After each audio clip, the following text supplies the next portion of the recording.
Hello नमस्कार, welcome again to विदसाई। मेरा नाम है कुणाल यांस और आप हैं हमारे यूट्यूब चैनल पे। पिछले लेक्चर में क्लास 12 के हमने जो पढ़ा वो जैव विविधता और उसके संरक्षण के बारे में हम लोग पढ़ रहे थे। कुछ चीज़ों के बारे में हमने जाना कि जैव विविधता में किस प्रकार चीज़ें कैसे क्या होती है। अगला जो सेक्शन हमारा था, जो उस पॉइंट के बारे में हम चर्चा करने वाले थे, तो हम इसमें चर्चा करेंगे अभी।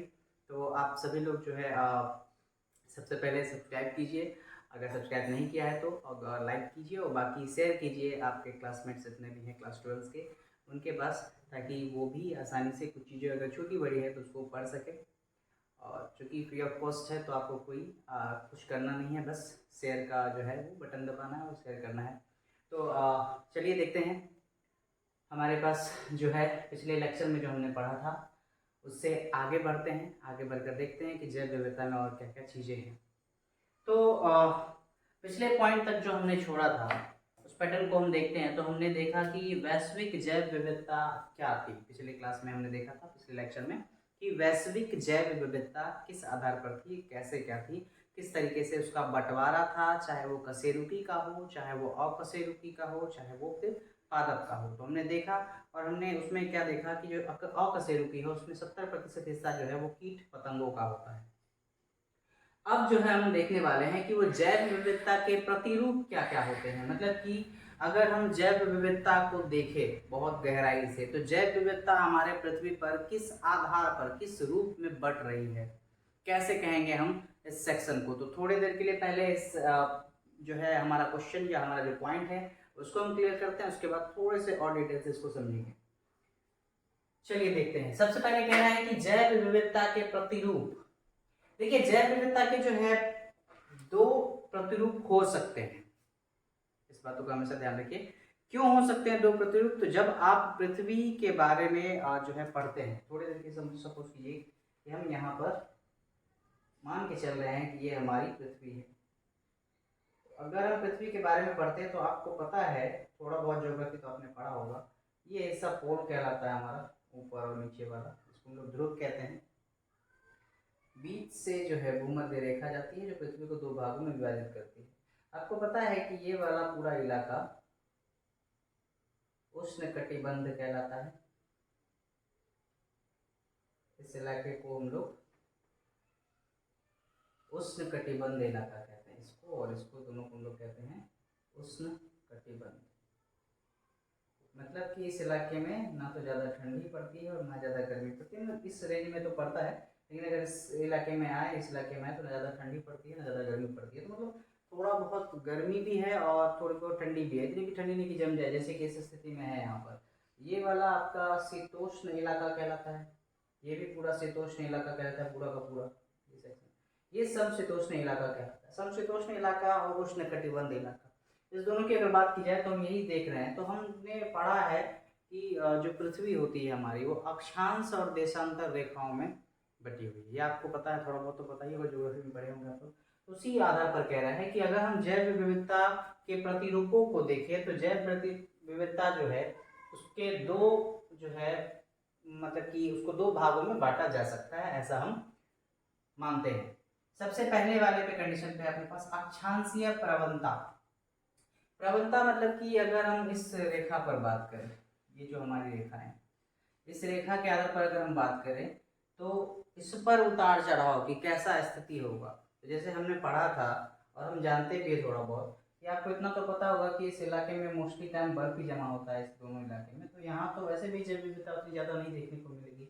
हमको जैव विविधता वहीं देखने को मिलेगी जहाँ पर थोड़ा बहुत सूर्य की किरणें पहुँचती है, मौसम थोड़े शिथिल होते हैं। यहाँ तो मोस्टली टाइम तो आज लगता है हमको कि हजारों वर्षों से यहाँ से हिमाच्छादन भी हो रहा है, मतलब कि सिर्फ बर्फ ही जो है वो गिरता जा रहा है, बर्फ ही का ही परत बनता जा रहा है। तो यहाँ पे वैसे भी सर्वाइव करना बहुत टफ काम है।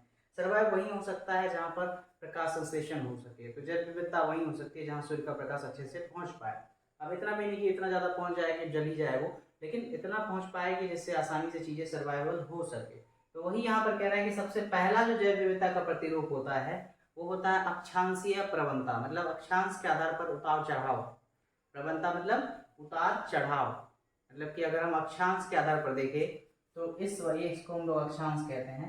इस अक्षांश के आधार पर देखें तो इस इलाके में कम जैव विविधता देखने को मिलेगी, इसमें थोड़ा सा, इससे थोड़ा ज़्यादा होगा।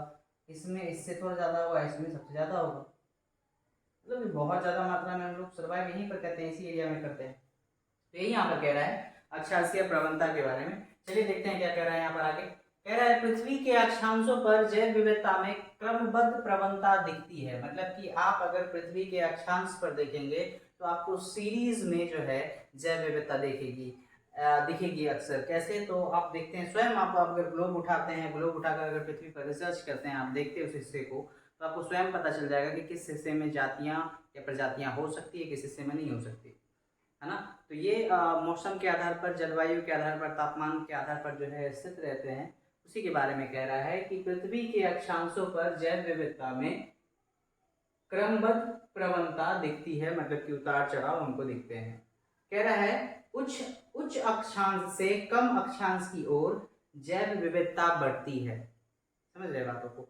उच्च उच्च अक्षांश से कम अक्षांश की ओर जैव विविधता बढ़ती है। तो इसको हम लोग मानते हैं उच्च अक्षांश। क्या मानते हैं इसको? उच्च अक्षांश मानते हैं।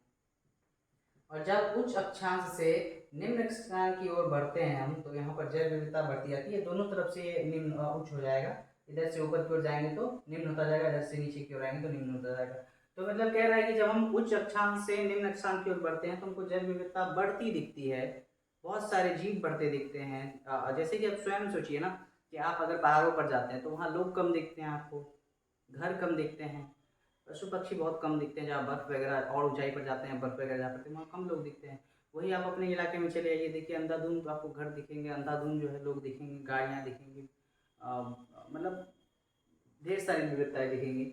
उसके बाद नेक्स्ट कह रहा है यह इसलिए होता है कि शीतोष्ण क्षेत्र में ठंड के कारण कुछ ही प्रजातियां पाई जाती है। आपको पता है ये शीतोष्ण इलाका है, ये पूरा का पूरा इलाका शीतोष्ण इलाका है इस वाले इलाके में। तो यहाँ ठंड ज़्यादा होती है, और ठंड ज़्यादा होती है तो सिंपल सी बात है कि वहाँ पर वही जातियाँ या प्रजातियाँ सर्वाइव कर सकती है जो उसके लिए ही बनी है। नहीं तो वहाँ सर्वाइव नहीं कर सकते हम लोग, है ना। पर्सनली अगर बात की जाए तो जैसे हम लोग अगर जिस इलाके में रहते हैं वहाँ पर मॉडरेट टेम्परेचर होता है। मिनिमम 8 डिग्री 10 डिग्री जाता है, मैक्सिमम 35-40 तक जाता है। इस टेम्परेचर में था, अचानक से हमको उठा के लेके चले जाए, हम लोग ऐसी जगह जाके बस जाए जहाँ पर माइनस में टेम्परेचर होता है, तो वहाँ सर्वाइव करना हमारे लिए दिक्कत हो जाएगा। सिंपल सी बात है। या फिर अचानक से हम 65-60 डिग्री जहाँ टेम्परेचर होता है वहाँ चले जाए तो वहाँ भी हमारे लिए सर्वाइव करना थोड़ा मुश्किल हो जाएगा।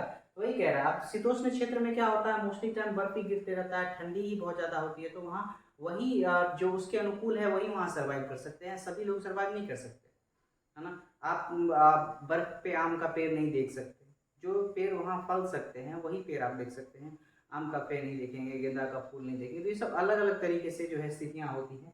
वही कह रहा है यह इसलिए होता है कि शीतोष्ण क्षेत्र में ठंड के कारण कुछ ही प्रजातियाँ पाई जाती है। अब चूंकि ठंड ज़्यादा है, प्रजातियाँ कम है, तो ऑलरेडी विविधता कम हो जाएगी, है ना। वैरायटीज हमको देखने को वहाँ नहीं मिलेगी। या सिंपल सी बात है, पहाड़ों पर कभी अगर गए होंगे तो आपको पता होगा, या नहीं गए हैं तो कभी जाएंगे तो ध्यान रखेंगे। बहुत ज़्यादा ऊंचाई पर हम जाते हैं तो वहाँ आपको खाने की भी कमी हो जाती है, मैगी खाकर काम चलाना पड़ता है वहाँ, है ना। हमेशा आपको प्रॉपर वे में वहाँ पर चीज़ें जो है उपलब्ध नहीं हो पाती है। अब कह रहा है जबकि उष्ण कटिबंधीय क्षेत्र में अधिक प्रजातियां पाई जाती है। इस वाले इलाके में आएंगे, ये उष्ण कटिबंधीय क्षेत्र है, यहाँ पर आपको अधिक प्रजातियां दिखेंगी। तरह तरह के गाय देखेंगे आप, तरह तरह के भैंस देखेंगे, तरह तरह के बकरियां देखेंगी, अलग अलग प्रकार के पोर्शंस में डिफरेंट टाइप के जीव जो है आपको देखने को मिलेंगे। विविधता का भंडार भरा पड़ा होगा इस क्षेत्र में, है ना। तो चाहे वो पेड़ हो, चाहे वो पौधे हो, कीट पतंग हो, मक्खी मच्छर हो, भिन्न भिन्न प्रकार के आपको जो है मक्खी मच्छर दिख जाएंगे। परेशान रहेंगे आप देखते देखते कि इतनी ज़्यादा जैव विविधता कहाँ से आ गई, है ना। तो ये हमारे क्षेत्र में होता है। अब कह रहा है कि जब ऊंचाई की तरफ जाने पर तापमान घटता जाता है। बहुत लोग इस बात से कंफ्यूज रहते हैं कि हम ऊंचाई की तरफ बढ़ रहे हैं पृथ्वी से ऊपर की ओर, तो तापमान बढ़ क्यों रहा है। सूरज का रोशनी तो ऊपर से आ रहा है तो उनको ज़्यादा गर्मी लगना चाहिए, लेकिन ऐसा होता नहीं है। एक्चुअल में सूरज की गर्मी जो है, वो सूरज आपको पता है कि प्रकाश की किरणों किरणें जो है सूरज से आती है, और वही किरणों में, उसी किरणों में ऊष्मा होती है। प्रकाश की किरणें जब आ रही होती है तो वो आपको पता है वो इनविजिबल होती है, वो दिखाई नहीं देती, वो सीधा आके टकराती है पृथ्वी से। पृथ्वी से आके टकराती है पहले, उसके बाद जब वो लौट रही होती है तब वो गर्म होती है। जब लौटती किरणें होती हैं, परावर्तित किरणें होती हैं, वो गर्म होती है। इसलिए गर्मी जो है नीचे से, पृथ्वी के तल से बढ़ना शुरू होता है, और जैसे जैसे किरणें ऊपर की ओर परावर्तित होकर जाती है तो वो धीरे धीरे उसकी ऊष्मा जो है वो कम होती जाती है, इसलिए पहाड़ों पर हमें ठंड लगती है। बहुत लोग कन्फ्यूज़ रहते हैं कि पहाड़ों पर हमें गर्मी क्यों नहीं लगती, क्योंकि सूर्य की किरणें तो डायरेक्ट पड़ती है। ऐसा नहीं होता, क्योंकि ज़मीन के अंदर से ऊष्मा जो है उत्पन्न होती है। ज़मीन जैसे जब किरणें जो है परावर्तित होती है तब ऊष्मा उत्पन्न होती है, और जब वो ऊपर पहुँचते हैं, हम लोग धीरे-धीरे ऊपर जाती है तो वो कमज़ोर पड़ती जाती है ऊष्मा उसकी, जिसकी वजह से ऊपर ऊपर जाने के क्रम में हमें ठंड महसूस होने लग जाती है। लेकिन फिर एक टेम्परेचर पर, जैसे कि हम वायुमंडल क्रॉस करेंगे अपना, तो वायुमंडल में हमारी बहुत सारी ग्रीन हाउस गैसेस रहती हैं जो उस ऊष्मा को रोक कर रखती है।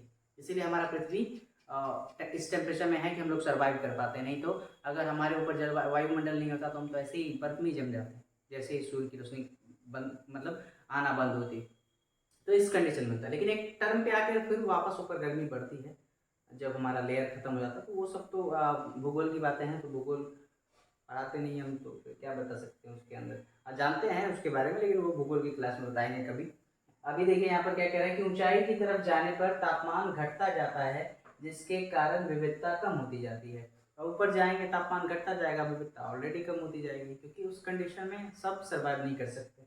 अब कह रहे हैं शीतोष्ण क्षेत्र की अपेक्षा उष्ण कटिबंधीय क्षेत्रों में 10 गुना अधिक प्रजातियां पाई जाती है। ये सिंपल सी बात है। अब मैंने अभी जस्ट कहा आपको कि शीतोष्ण क्षेत्र मतलब कि ऊपरी हिस्सा पृथ्वी का, ध्रुव वाला हिस्सा, ध्रुव की तरफ का हिस्सा, उससे सिंपल सी बात है कि 10 गुना ज्यादा जो है आपको विविधता पाई जाएंगी। आप स्वयं देख सकते हैं ना कि आपके इलाके में देखिए और पहाड़ों पर आप जाइए, तो पहाड़ों पे आपको उतनी ज्यादा विविधताएं नहीं देखने को मिलेगी। विविधताएं मतलब पेड़ पौधे दिखेंगे, लेकिन अलग अलग प्रकार की चीजें देखने को नहीं मिलेगी। बहुत ज्यादा जब ऊंचाई पर आप जाएंगे तब, जहाँ बर्फ गिरे रहते हैं, तो वहाँ आपको बहुत ज्यादा, जैसे हमारे यहाँ क्या है, इधर चें चें कर रहा है बकरी, उधर मुर्गी, उधर कुत्ता, उधर भैंस, उधर गाय, उधर मतलब ढेर सारा चिड़िया पक्षी बच्चा, तो गाड़ी, इतनी विविधता है। वहाँ पर क्या है, शांति है, सुकून है।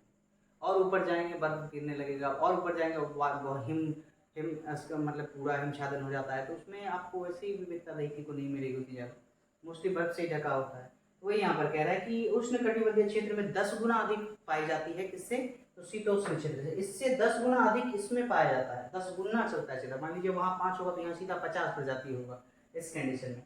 अब कह रहा है, अगर चलते हैं हम एग्जाम्पल्स के तौर पर देखते हैं, तो कह रहा है दक्षिण अमेरिका के अमेजन वर्षावन में, आपको बहुत अच्छे से पता है अमेजन फॉरेस्ट रेन फॉरेस्ट है, अमेजन जो है वर्षावन है, जो पृथ्वी का लगभग, पृथ्वी पर जितनी भी वर्षा होती है, मेरे ख्याल से अनुमानतः लगभग 70% वर्षा उसी जंगल के कारण होती है, जो नॉर्थ अमेरिका में है, दक्षिण अमेरिका में है, अमेजन रेन फॉरेस्ट। और अमेजन रेन फॉरेस्ट की बात करें तो वहाँ ऐसे ऐसे जीव हैं, ऐसे ऐसे पक्षी हैं, ऐसे ऐसे मतलब कि जंतु हैं या कीट पतंग है या अलग अलग प्रकार के जीव हैं, जिसके बारे में ना हम कभी कल्पना भी कर सकते हैं, ना कभी हमने देखा होगा उसके बारे में, लेकिन अभी तक हम ढूंढ भी नहीं पाए हैं बहुत सारे जीवों को। तो वहाँ पर एक से एक आपको टॉक्सिक मतलब जहरीले सांप मिल जाएंगे, फूल पत्ते मिल जाएंगे, यहाँ तक कि नरभक्षी कुछ पौधे होते हैं वो भी वहाँ पाए जाते हैं। तो वही कह रहा है कि दक्षिण अमेरिका के अमेजन वर्षावन में विश्व में सबसे अधिक विविधता पाई जाती है। तो वही एक जगह है जहाँ पर पूरे विश्व, मतलब पृथ्वी की बात हो रही है, पूरे विश्व में जितनी विविधता होती है उससे उसकी जो है पूरा हिस्सा, मतलब मोस्टली हिस्सा उसका कहाँ से होता है, दक्षिण अमेरिका के अमेजन जंगल से होता है। कह रहा है अमेजन के वनों में, मतलब कि जो अमेजन का जंगल है उसमें 40,000 से अधिक पादप की प्रजाति पाई जाती है। मतलब अकेले अमेजन के जंगल में सिर्फ पादपों की जो है 40,000 से अधिक प्रजाति पाई जाती है। आप अंदाज लगा लीजिए, आप काउंट मत कीजिए नंबर्स कितने होंगे एक प्रजाति का। मान लीजिए मनुष्य है तो मनुष्य की एक प्रजाति हुई, मनुष्य की प्रजाति में कितने 700 करोड़ लोग हैं हम लोग, तो वहां पर जंगल में 40,000 अकेले प्रजाति पाई जाती है। और 40,000 की संख्या अगर करेंगे तो उसकी हम गणना भी नहीं कर सकते, सोच भी नहीं सकते उसके बारे में। 1,25,000 जो है अकशेरुकी पाए जाते हैं, जिनमें रीढ़ की हड्डी नहीं होती है, ऐसे जंतु पाए जाते हैं। 378 जो है रेप्टाइल्स की प्रजाति पाई जाती है, 378 रेप्टाइल्स सरीसृप की जो है प्रजाति पाई जाती है, रेंगने वालों की। 427 जो है एम्फीबियंस पाए जाते हैं, उभयचर प्राणी पाए जाते हैं जो जल और थल दोनों पर रह पाते हैं। 427 स्तनपायी पाए जाते हैं, मतलब कि मैमल्स पाए जाते हैं, है ना, जो स्तनपायी होते हैं वो पाए जाते हैं। उसके बाद 30,000 मछलियों की प्रजाति पाई जाती है।